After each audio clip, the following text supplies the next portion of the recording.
The time has finally come to try and paint this bed and tailgate here for the Ranger. And first step is, well, this step in this video we'll be talking about laying the primer, which I'm going to be using the Evercoat Featherfill G2. I've heard great things about it. I've never used it before, but I'm going to talk about the process, how I'm going to paint it or how I'm going to try. So this is going to be a garage paint job, and a dirty garage at that. There's flies flying around as I speak. There's spider webs everywhere, and I could spend ages trying to clean this garage, but these spiders just, I don't know what it is, they come out of nowhere, like overnight. So I just gave the floor a really good sweep. I'm going to lay, before I spray anything, I'm going to put a nice mist of water on the floor just so nothing comes up. But so far, I've sprayed this 2K epoxy primer. I've never used this product before either, but this is a two-part 2K epoxy primer I got at a store called Princess Auto, which is pretty much like the Harbor Freight of Canada. And I sprayed this on any bare metal surfaces that I had. So any area that I did metalwork and had bare metal, I gave that a coat of that epoxy primer, waited 24 hours, and then laid some filler. So the rep that I spoke to from the company said, spray your epoxy, wait 24 hours, lay your filler as you need it, and then do your body work. And then if you have bare metal spots after you've done your body work, because sometimes that happens, you're sanding and whatnot, you can touch it up with your epoxy primer again. So that is all laid, and here's the tailgate. So with the fillers, I'd say things are maybe 70% around there in terms of like being straight and smooth and everything. And I'm really hoping this polyester primer just is able to get get it built up, and then I can just block everything. I'm going to be spraying a good portion of the product on the places that I need it. So like these stake pockets, like the flares where I welded up all those holes, and the sides of the tailgate where the welding happened. Well, I mean, I welded up all those holes along the side, but I did some metal finishing, so they're not too bad. And then I will go ahead and give everything else a coat, so it's all one color, one even color. I'm going to be, after spraying this, just the factory color, so that's the paint code E4 Vermilion Red. And from what I'm told, it's a translucent paint, meaning you're supposed to have an undercoat of a light gray.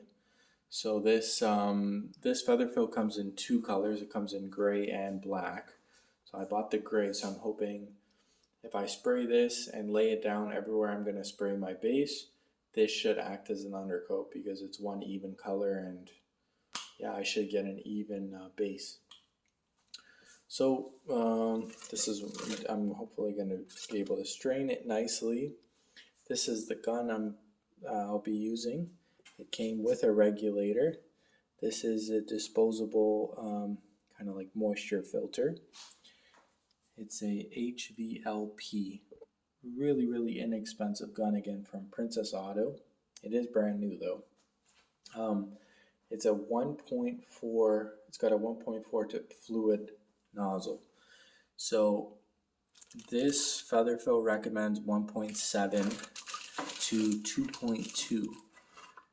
I don't know if you guys can make that out, but I've been told people have been spraying it fine with this 1.4 tip nozzle.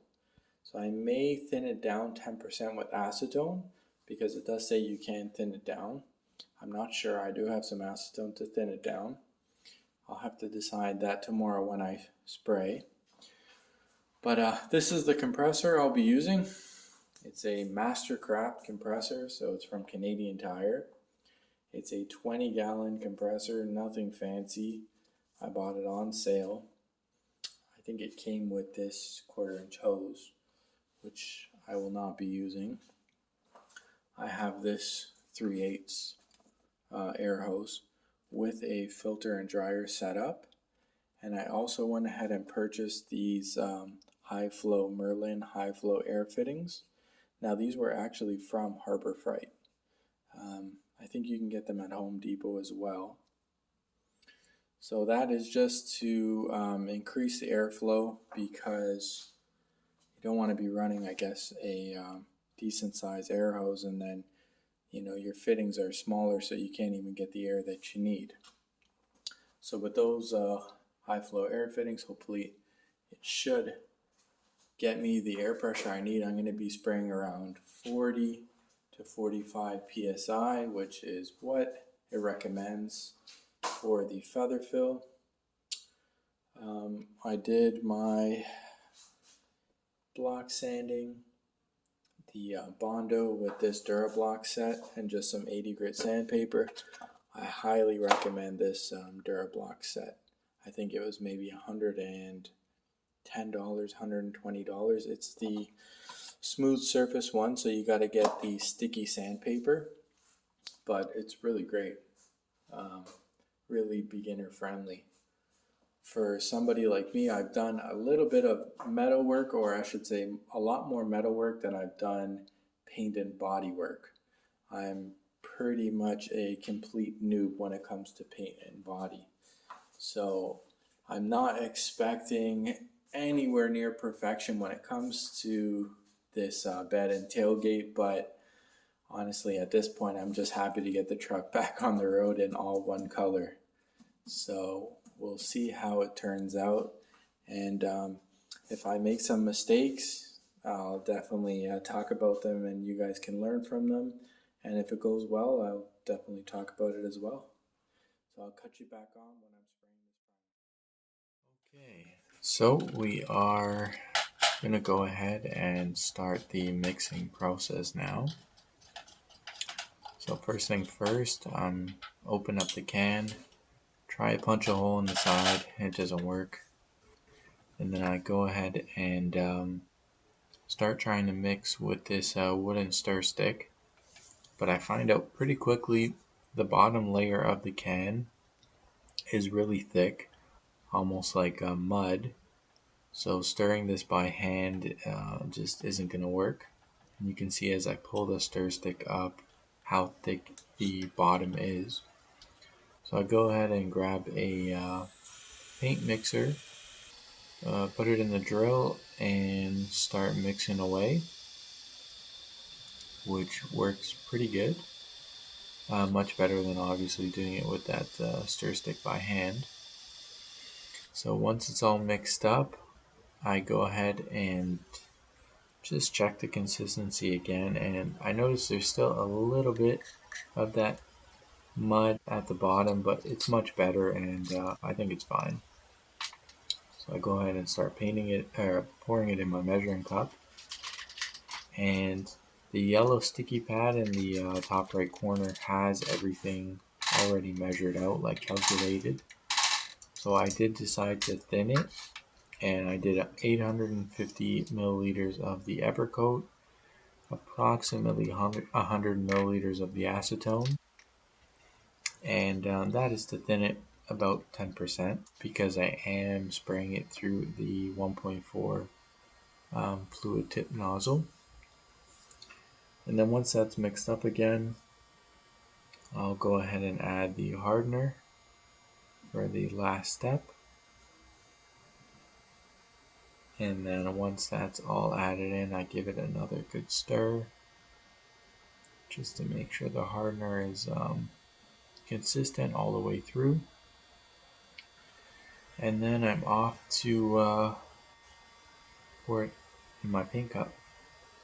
So once I start pouring it, the strainer is pretty small, so it took a while to actually get through the strainer, but it was fine. And then once it's in the paint cup, I'm all ready to spray.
Okay, so it is 24 hours after I sprayed the Featherfill G2 on the box and the tailgate.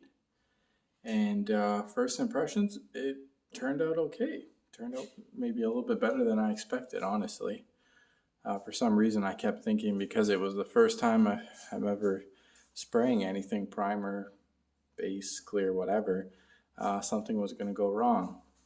And while I did kind of make a mistake when I was trying to figure out my spray pattern. I thought I had it right, and then I sprayed on the bed, and I had to readjust it, and I got a little bit of too heavy of a spray initially, but it came out pretty good. I definitely do think I'm going to need another coat of this, probably another quart, after I do a little bit of block sanding on this, just because I can see some areas that will definitely need a little bit more. So I'll probably block sand this with 150 or maybe 120 with some guide coat. And then the areas that I see that are still low, I'll have to fill in with some spot putty and then do another coat of this Featherfill. The stake pockets came out great. The roll paint came out nice and smooth. A couple pinholes here and there. The little holes that I welded up around the fender, I think they were a little bit too high than my metalwork. So I'm gonna see, because they are sticking out a bit, once I block that, if it'll come down, and see how it looks. And obviously these little pinholes filled in. And then the tailgate is pretty smooth. It looks great with this primer on it. The one problem area that I see already is the tailgate handle area. I mean, I had some trouble when I was welding that up. It was like the only spot that gave me trouble. I think I should have took more time when I was doing the metalwork there, but I guess I was kind of rushing. So now I'm paying for it with body working it, because it looks like it's a bit low over there. And another thing is it's very easy with this primer on everything to see all the imperfections, but when you have your bare metal and your Bondo and all that stuff, your eyes kind of trick you, and if your hands aren't great at, feeling out everything, then yeah, you might have some trouble. Well, I can see some areas there that need to be blocked out for sure. But all in all, not bad. I think when I do spray the next coat of this, after this is all blocked out, I will definitely be leaving that door open and putting a box fan, because there was so much overspray in the air, I could barely see anything by the time I was done spraying. So I'm going to try and get some air circulation, get rid of the overspray, and maybe above the fan when the door is open, put some plastic or something to prevent any bugs from coming in, any mosquitoes. So all in all, I'd say a success for the first time, and once I guide coat this and block it, I'll get a better idea of what areas need even more work. And yeah, I'll make a part 2 to follow this up.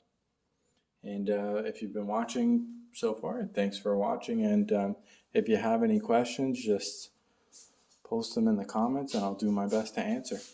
Thanks.